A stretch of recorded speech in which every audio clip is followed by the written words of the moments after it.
basicamente aqui no nosso GitHub. Além dos 4 serviços que a gente tinha anteriormente, agora a gente tem mais 3, que é o Billing Service, o serviço de execução e o de ordem de serviço, que são 3 serviços que antes existiam dentro do system principal do monolito, que agora foi distribuído nesses outros 3 serviços, né, separados, cada um com seu banco e tudo mais. Ok, abrindo aqui, por exemplo, o de Billing, a gente tem aqui um histórico de execução, que é o deploy dele com CI/CD, separado em 2 jobs diferentes, um de build e um de deploy, onde ele faz o login na AWS, conecta no EKS, no ECR, faz o push da imagem e depois faz o deploy no Kubernetes. Deploy application. E o mesmo se repete para os outros 2 serviços aqui. Billing, execução e o de OS. Deixa eu abrir o de OS. Ordem de serviço, actions, mesmo procedimento para os 3 casos.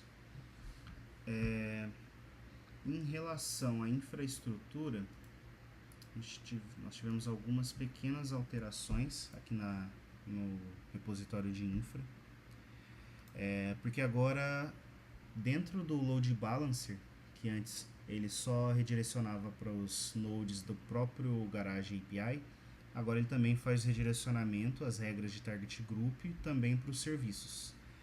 Então, se a gente abrir aqui em módulos, nessa parte de API Gateway, main, tem a configuração do Load Balancer, né? Application Load Balancer. O que já existia era esse, que era o Target Group do EKS. Os novos foram o do OS, o do Billing e do de execução. Então, todos configurados com as portas e com a rota para verificar a saúde do container, né? O Health Check. Então, basicamente a diferença foram essas novas regras de roteamento, né? Aqui, por exemplo, nós temos as condições. A condição padrão é ele ir pro monolito. Mas antes ele testa algumas outras opções, né? Outras condições. Que é caso a rota comece com S, caso a rota comece com billing, ou se a rota começar com execução, com execution. Nesses 3 casos ele é redirecionado ali para os serviços equivalentes. Essa foi a principal alteração aqui no que tange a infraestrutura, né? Aí, só para verificar aqui na AWS, nós temos a API Gateway, a nossa API, com default e /auth. Você vem aqui em integrações, o default vai para o load balancer do VPC e o /auth vai para a AWS Lambda. Aí aqui nós podemos ir para o EC2, por exemplo. Vamos abrir o load balancer. E aqui no resource map, nós podemos ver essas condições que foram setadas lá. Então, se começar com OS, ele vai para o target group de OS, para os 2 targets que estão rodando. E o mesmo se aplica para os outros, billing, execução, e o último que é o default, que vai aí para as tasks do monolito, basicamente. O deploy de RDS continua o mesmo. E no Kubernetes, nós podemos ver aqui nos deployments, nós temos o serviço de billing, de execução, o nosso monolito, os serviços de métricas do New Relic, e também os bancos de cada microserviço. Temos o MongoDB para o serviço de billing. Aí aqui na segunda aba nós temos o Postgres de execução e o Postgres de ordem de serviço. Tá, então aqui nos deployments nós também temos o deployment de mensageria. Acho que o principal motivo, velho, eu acho que foi basicamente a praticidade de subir tudo com Compose, né, cara? Ah, não, tem um bom argumento que dá pra usar. Que assim, apesar de ter as opções gerenciadas pela própria AWS, né? Que é o que eu falei, o SQS, o Event Bridge e o Amazon MQ, por exemplo, você fica mais lock-in, né? Você fica mais preso à infraestrutura, né? E se você estiver pensando em uma arquitetura multi-cloud, faz muito mais sentido você, por exemplo, subir um serviço de mensageria dentro do próprio EKS. Que aí depois você pode migrar para outra nuvem sem muitos problemas, né? Eu acho que esse é basicamente o motivo principal do RabbitMQ ficar dentro do cluster, do EKS não provisionado e não gerenciado, na verdade. E isso também tem aqui na documentação, né? Toda a parte de mensageria demonstrado, a arquitetura utilizada demonstrado, tudo diagramado, né? E é isso. É, Boa noite. Hoje vamos demonstrar o fluxo completo, né, do Tech Challenge da fase 4, né, que é a questão lá dos microserviços, Saga Patterns, da nossa aplicação de gerenciamento de uma oficina.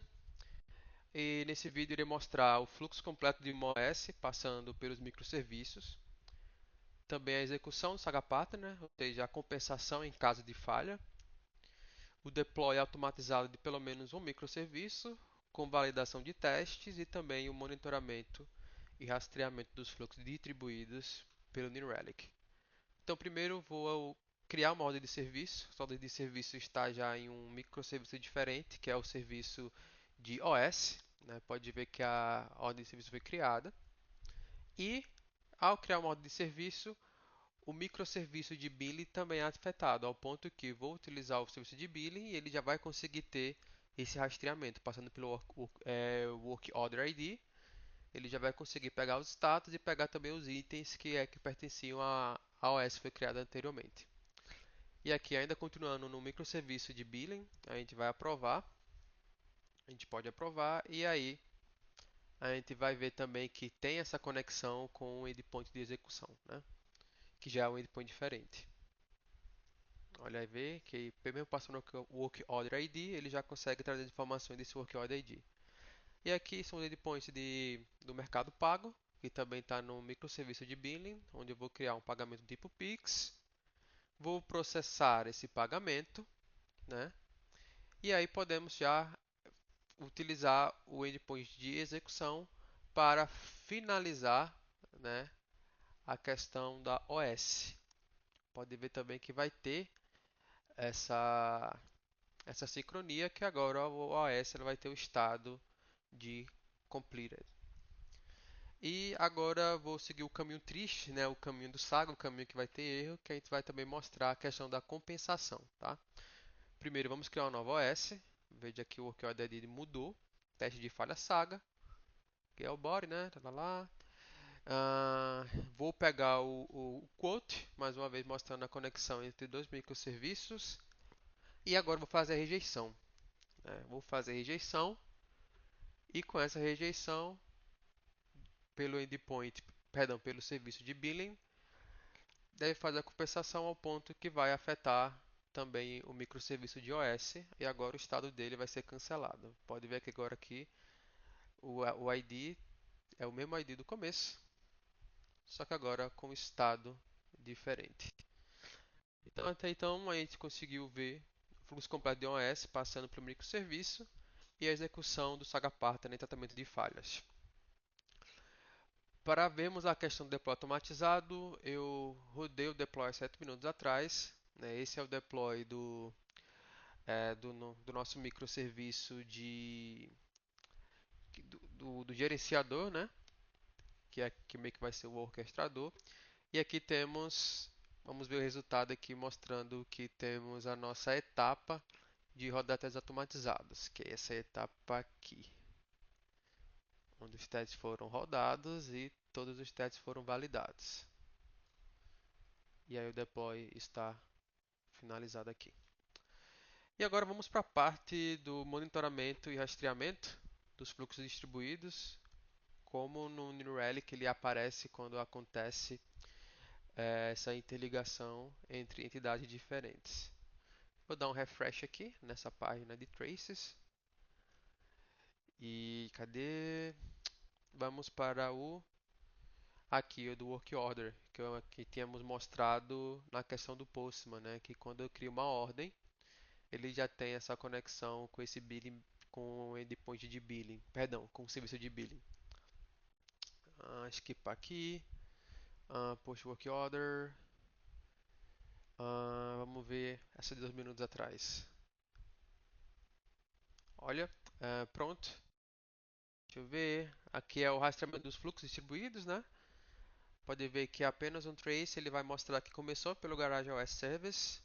Ele fez chamadas tanto para o nosso Postgres, como também para uma entidade diferente, o microserviço de Garage Billing Service, que por sua vez, o Garage Billing Service fez a chamada para o MongoDB, o NoSQL, no nosso banco NoSQL.